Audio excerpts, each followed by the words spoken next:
우리에게 주신 하나님 말씀 사도행전 9장 36절로 43절까지 말씀 보도록 하겠습니다. 사도행전 9장 36절로 43절까지 말씀입니다. 욥바에 다비다라 하는 여 제자가 있으니 그 이름을 번역하면 도르가라. 선행과 구제하는 일이 심히 많더니 그때 병들어 죽음에 시체를 씻어 다락에 누이니라. 룻다가 욥바에서 가까운지라 제자들이 베드로가 거기 있음을 듣고 두 사람을 보내어 지체 말고 와달라고 간청하여 베드로가 일어나 그들과 함께 가서 이르매 그들이 데리고 다락방에 올라가니 모든 과부가 베드로 곁에 서서 울며 도르가가 그들과 함께 있을 때에 지금 속옷과 겉옷을 다 내보이거늘 베드로가 사람을 다 내보내고 무릎을 꿇고 기도하고 돌이켜 시체를 향하여 이르되 다비다야 일어나라 하니 그가 눈을 떠 베드로를 보고 일어나 앉는지라.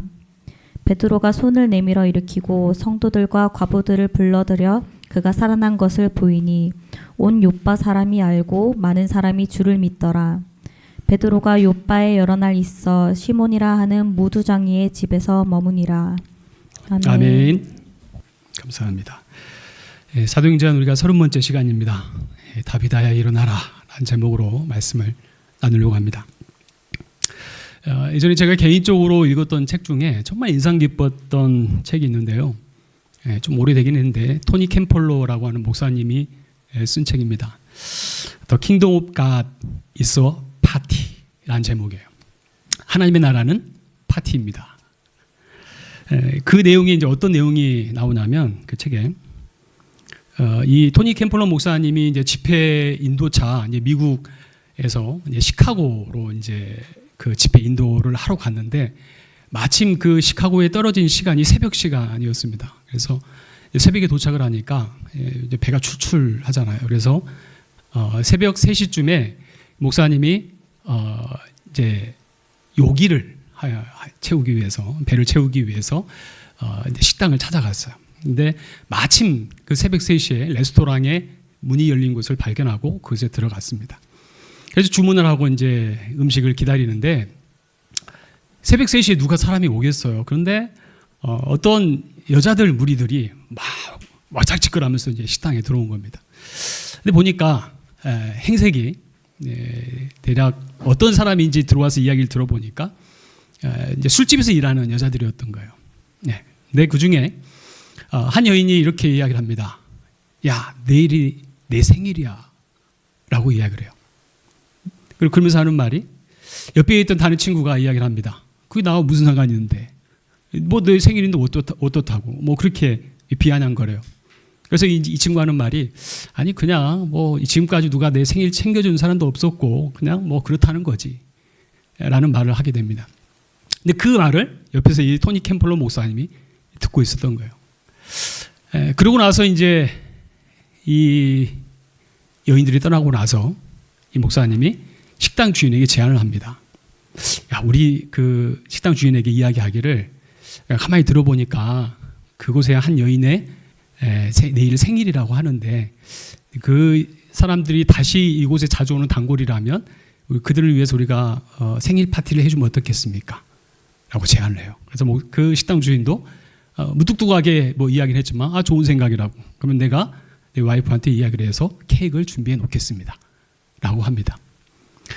참고로 이 여자의 이름 아그네스입니다. 다음날 새벽이 되었어요. 아니라 다를까 새벽 3시가 되었는데 사람들이 막 몰려왔습니다. 똑같은 사람들이었어요. 이때 이제 딱 들어오자마자 그 식당의 주인과 목사님 그리고 다른 사람들이 해피 버스데이 하면서 아그네스 이렇게 외칩니다. 여자가 깜짝 놀래요. 너무 감동을 먹은 거예요. 이거 도대체 이거 어떻게 알았지? 그리고 이제 케이크를 또 준비해서 왔잖아요. 케이크를 딱 주는데 그 케이크를 받아들고 눈물이 그렁그렁 하는 거예요. 지금까지 나를 위해서 이렇게 나의 생일을 챙겨주는 사람이 없었는데 너무 감동을 먹은 거예요. 그때 이 목사님이 이렇게 이야기를 합니다. 자, 우리 이 여인을 위해서 한번 우리 기도합시다 라고 이야기해요. 그리고 축복의 기도를 해주고 그리고 이 아그네스는 그 케이크를 받아들고 나 이거 그냥 집에 가져가면 안 돼? 라고 이야기해요. 얼마나 귀한 마음이었겠어요. 그리고 그 여인이 떠나고 파티는 종료가 됐습니다. 나중에 이 식당 주인이 물었습니다. 혹시 당신 목사입니까? 라고 물었어요. 목사님이, 캠퍼러 목사님이 목사가 맞다고.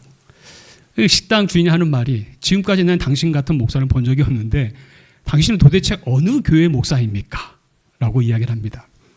그래서 이 목사님이 하는 말씀이 뭐라고 말씀하냐면 저희는 죄인을 위해서 생일 파티를 열어주는 교회입니다.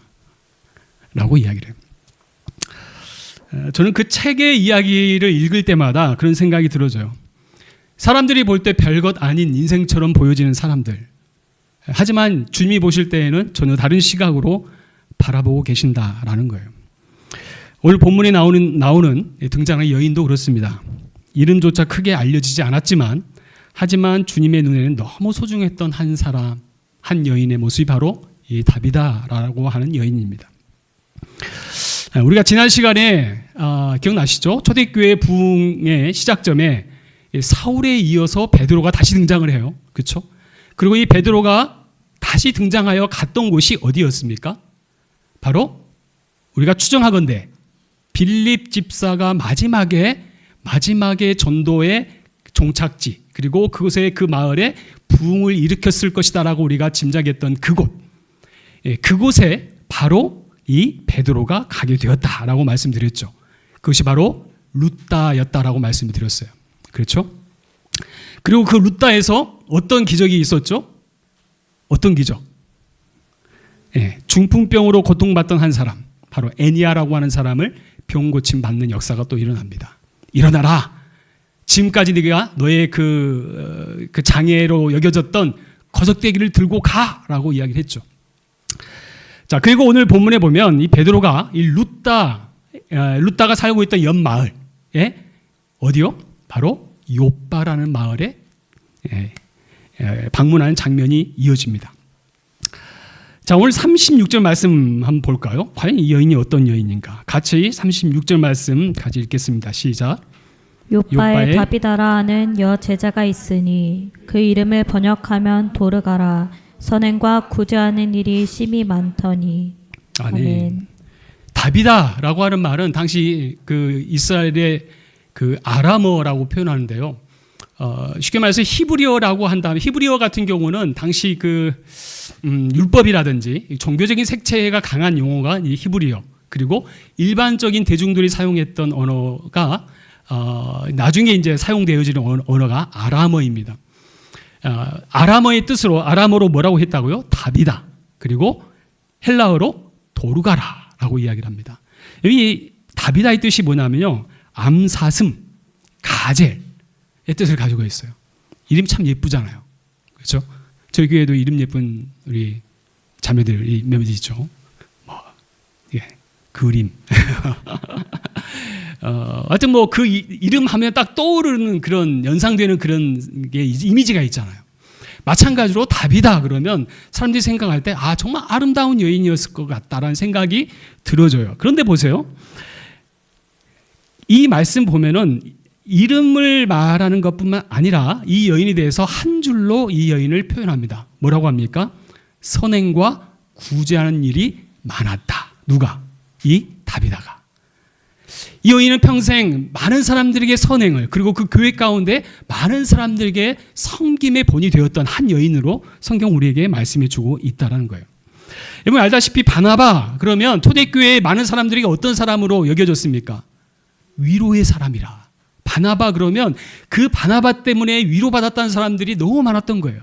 마찬가지로 다비다 그러면 많은 사람들의 인식에 다비다는 사람을 참 너무 잘 섬겼어. 교회를 잘 섬기고 성도를 잘 섬겼던 사람이었어. 라고 이 사람들에게 기억되는 한 여인이었다는 사실이에요. 이처럼 공동체가 그 여인을 기억했습니다. 교회에서 그렇잖아요. 우리가 그 교회에서 참 잘 섬기는 예를 들어서 자매들이다. 그러면 우리가 우스갯말로 뭐라고 그래요? 권사님 같다 라는 표현을 하잖아요. 그렇죠? 그리고 형제들은 장로님 같다, 집사님 같다, 그런 표현 하잖아요. 그런 마음으로 교회를 잘 섬긴다라고 우리는 이야기하지 않습니까? 여튼 이 다비다라는 사람은 많은 사람들에게 선행과 구제하는 일에 전혀 아낌없이 자신의 것을 드렸던 여인으로 우리에게 말씀해 주고 있다라는 거예요. 보세요. 우리가 이런 사람 보면은 이런 생각을 하게 됩니다.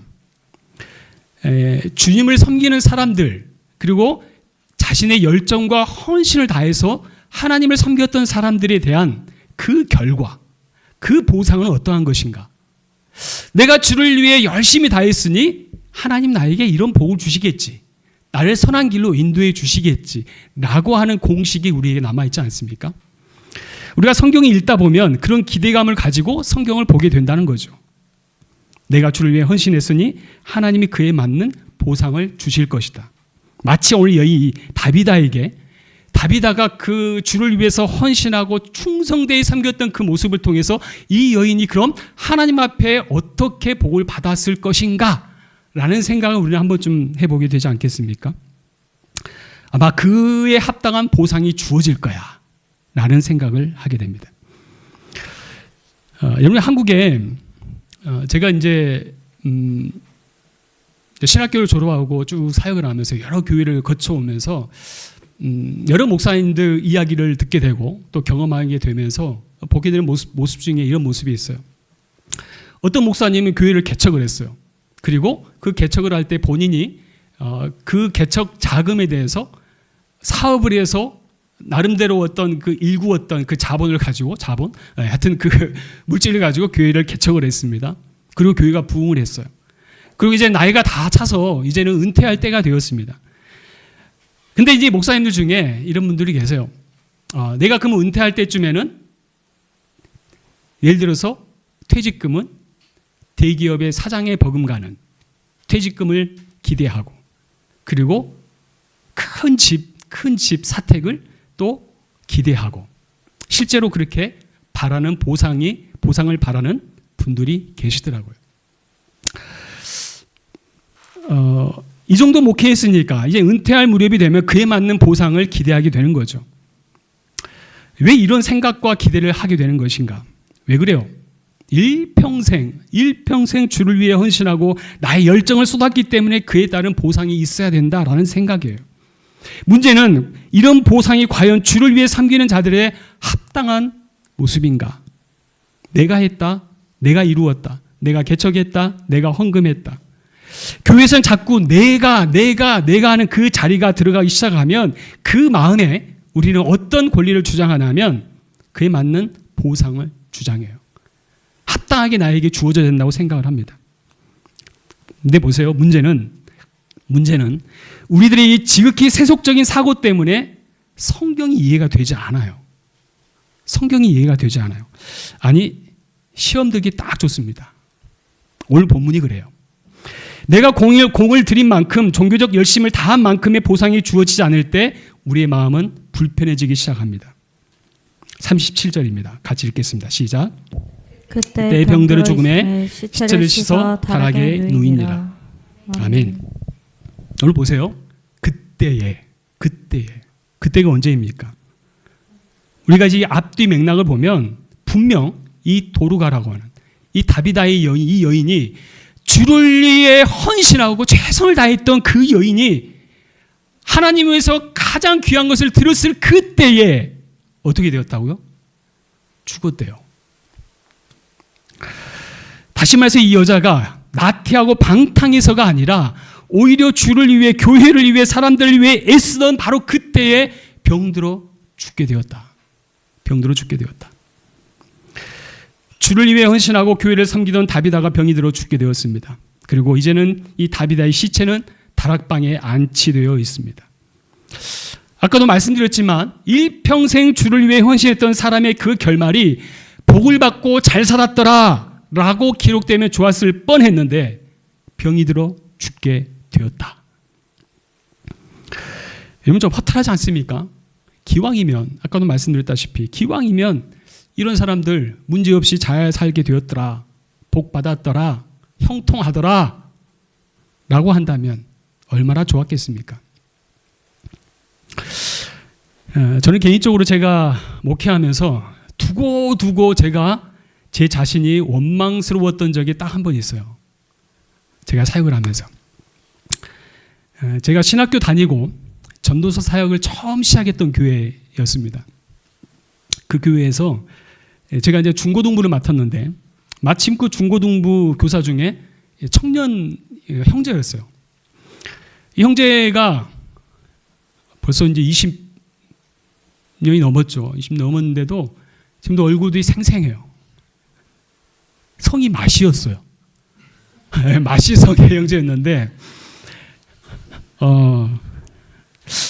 당시 저희 그 어설프고 부족한 이 전도사를 옆에서 얼마나 잘 돕고 섬겨 주었던지 저는 그때 얼마나 이 형제가 저에게 큰 힘이 되었는지 몰라요. 당시 이 형제가 집안에서 정말 힘들게 신앙생활을 했어요. 아무도 예수를 믿지 않았어요. 그리고 오히려 교회 나가는 것 때문에 많은 핍박이 있었습니다. 정말 어렵게 그렇게 신앙생활을 해왔어요. 근데 언제나 제 옆에서 듬직하게 이 사역을 돕던 이 형제가 이 어느 날 모습이 보이지가 않은 거예요. 한 주가 지나고 몇 주가 흘렀습니다. 이 전도사 초년생이었던 제가 솔직히 말씀드리면 그 형제 집에 찾아갈 용기가 나지 않았어요.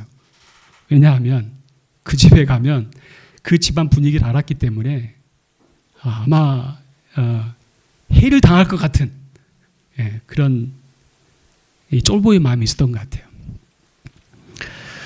그래서 제가 그 형제를 찾아가 보지를 못했어요.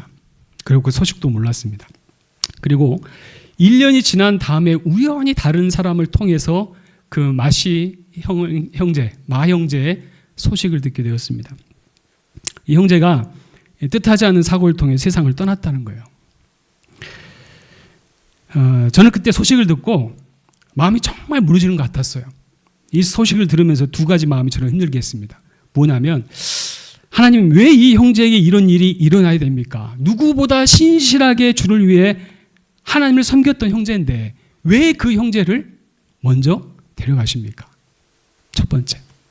두 번째는 왜 이 형제를 내가 찾아가 보지 못했을까? 그 마지막을. 너가 그렇게 하고도 이 사역을 할 수 있겠나? 그 안에 제 안에 자책이었어요. 그래서 저는 이 본문을 볼 때마다 이 다비다 곁에 서 있었던 그 과부들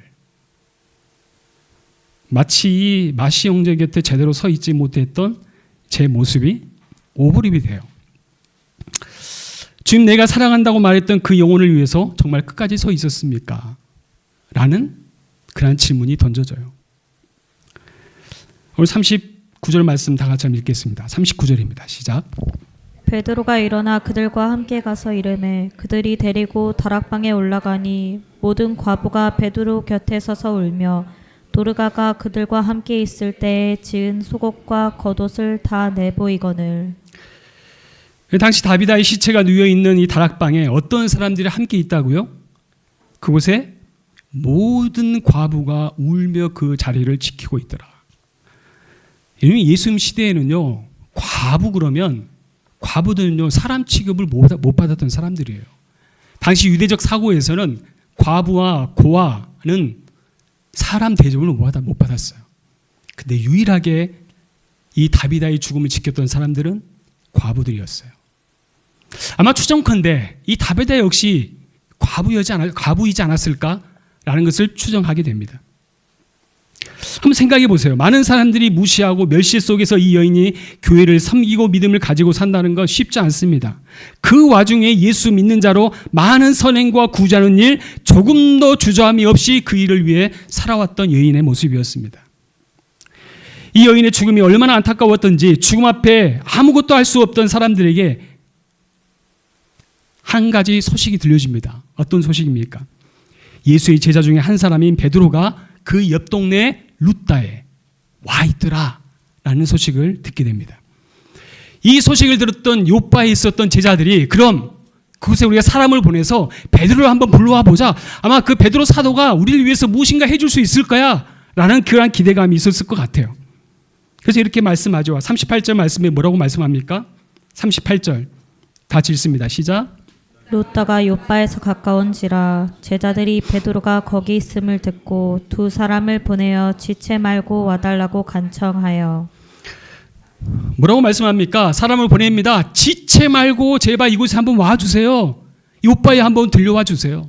지금 정말 힘들게 살아왔던 한 여인, 주를 위해 헌신했던 한 여인이 갑자기 죽음을 당하게 됐는데 아마 당신이 오면 어떤 일이, 역사가 일어나지 않겠습니까? 라는 마음이 그들 안에 있었을 것 같아요. 그리고 그 소식을 들었던 베드로가, 사도 베드로가 일어나 어디로 향합니까? 요바로 향합니다. 즉시 이동합니다. 그리고 시체가 놓여있는 집 다락방에 올라갑니다. 많은 사람들이 그곳에 함께 있습니다. 아까 말씀드렸지만 그곳에는 수많은 과부들이 울며 그 자리를 지키고 있어요. 성도들이 할 수 있는 마지막까지 한 사람 성도들이 할 수 있는 마지막 사랑은 여기까지예요. 그 죽어있는 시체와 죽어있는 그 여인을 향하여서 함께 울어주고 함께 해주는 것, 그리고 그 여인과 함께 살아있을 때 만들었던 옷가지를 보여주면서 이 다비다가 우리와 함께 했었노라 라고 이야기하는, 저는 이 자리에 있는 우리 더사랑교회 모든 성도들이 이런 사람이 되었으면 좋겠어요. 우는 자들과 함께 아파하고 함께 울고 아파하는 자들과 함께 아파할 수 있는 사람들, 다른 사람의 아픔이 남 일이 아니라 나의 일처럼 나의 아픔처럼 여길 수 있는 그 마음, 그것이 바로 주님의 마음이지 않겠습니까? 다른 사람이 힘들어하고 연약하여 넘어져 있는데 남 모른 채 하는, 그냥 무시하는, 없이 하는 것이 아닌 마치 나의 아픔인 것처럼 그 아픔을 나눌 수 있는 그런 공동체가 될 수 있기를 주님의 이름으로 축원합니다. 그런데요, 우리가 할 수 있는 일은요, 여기까지예요. 여기까지. 40절 말씀 볼까요? 40절입니다. 시작. 베드로가 사람을 다 내보내고 무릎을 꿇고 기도하고 돌이켜 시체를 향하여 이르되 다비다야 일어나라 하니 그가 눈을 떠 베드로를 보고 일어나 앉는지라. 아멘. 아멘. 보세요. 베드로가 와서 이야기를 하고, 베드로가 지금 올라와서 하는 일이 무엇입니까? 사람들을 다 보냅니다. 다 나가세요. 그리고 그 자리에 무릎을 꿇고 기도합니다. 시체를 향하여 기도합니다. 그리고 이야기를 합니다. 어떻게 해요? 다비다야 일어나라. 왜 사람들을 내보냈을까요? 사람들의 생각에는 여러 가지 감정들이 섞여 있었겠죠. 여러 가지 시선, 기대, 아픔, 슬픔, 인간적인 모든 감정이 복합적으로 그 안에 있었을 거예요. 하지만 그 모든 것들을 다 뒤로 하고 이제는 누구의 역사만 있어야 돼요? 예수 그리스도의 보혈의 능력을 의지하는 부활의 역사를 우리가 소망하는 그 마음, 그 마음에 집중하기 위해서 많은 사람들을 물러나게 합니다. 마치 이 사건은요, 열왕기상 17장에 보면 엘리야가 과부의 죽은 아들을 일으키는 장면과 흡사해요. 그리고 열왕기하 4장에 보면 엘리사가 죽은 아이를 살린 그러한 과정과 아주 흡사해요. 마치 그 모습처럼 베드로가 무릎을 꿇고 기도합니다. 주님, 제가 사도이기 때문에 제가 예전에 안진뱅이를 일으켰던 것처럼 동일하게 그 은혜를 주십시오 라고 기도했을까? 저는 아니라고 봐요. 베드로는 이렇게 기도했을 것 같아요. 주님, 여기서는 저는 아무것도 아닙니다. 이 여인을 누구보다 잘 아시는 분이 주님이지 않습니까? 주님, 이 여인에게 긍휼을 주십시오. 긍휼함을 주십시오. 그리고 이야기합니다. 다비다야 일어나라. 여러분, 이 말씀은 마치 부활하신 예수님이 죽어있던 자들을 향하여서 말씀하신 말씀과 동일한 그 마음으로 아마 그 가운데 주셨을 것 같아요. 오늘 본문의 말씀 보면 40절 말씀 한번 볼까요? 그 다음에 어떤 역사가 일어납니까? 40절입니다. 시작. 사람을 다 내보내고 무릎을 꿇고 기도하고 돌이켜 시체를 향하여 이르되 다비다야 일어나라 하니 그가 눈을 떠 베드로를 보고 일어나 앉는지라. 아멘. 베드로가 어떤 역사가 일어납니까? 그가 눈을 뜨고 죽음에서 생명으로, 그렇죠? 그리고 베드로를 봅니다. 뭐예요? 자신을 부르는 음성의 주체를 인식하게 돼요. 누가 나를 불렀지? 그리고 어떻게 합니까? 일어나 앉습니다. 일어나 앉아요. 다시 내 삶의 자리로 돌아갈 준비를 하는 거예요. 놀라운 역사이지 않습니까? 이어서 41절 말씀 볼까요? 41절. 같이 읽습니다. 시작.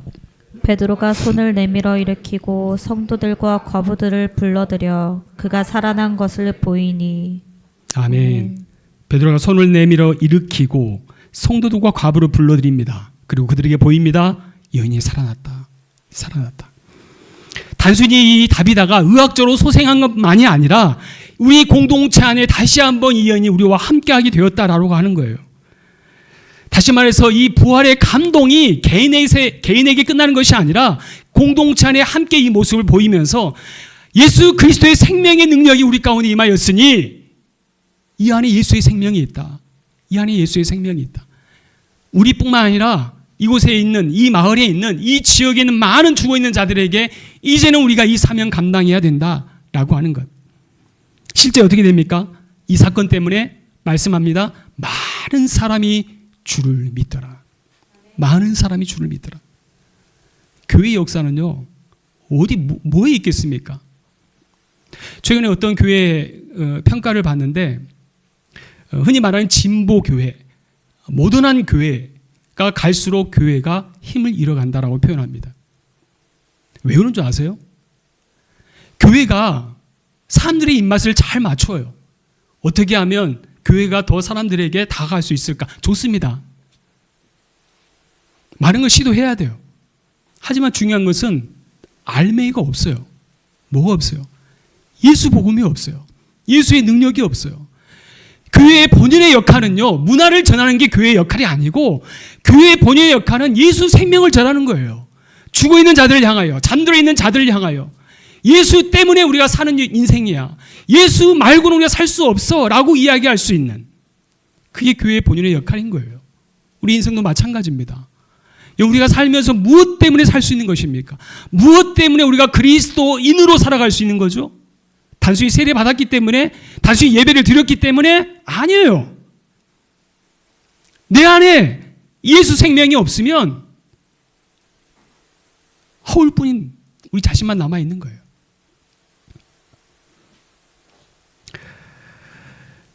인간이 할 수 있는 마지막까지 한 자리에서 할 수 있는 거죠. 오직 하나님만이 하십니다. 오직 예수 생명만이 그 일을 가능하게 하시는 겁니다. 우리는 다비다 같은 사람 보면서 저 정도로 선행과 구제를 많이 했으면 하나님이 문제없이 잘 살게 해주셔야 할 텐데 라고 우리는 생각을 했지만 병들어 죽게 되는 게 말이 되는가? 헌신했는데, 최선을 다했는데, 열정적으로 섬겼는데. 하지만 우리 이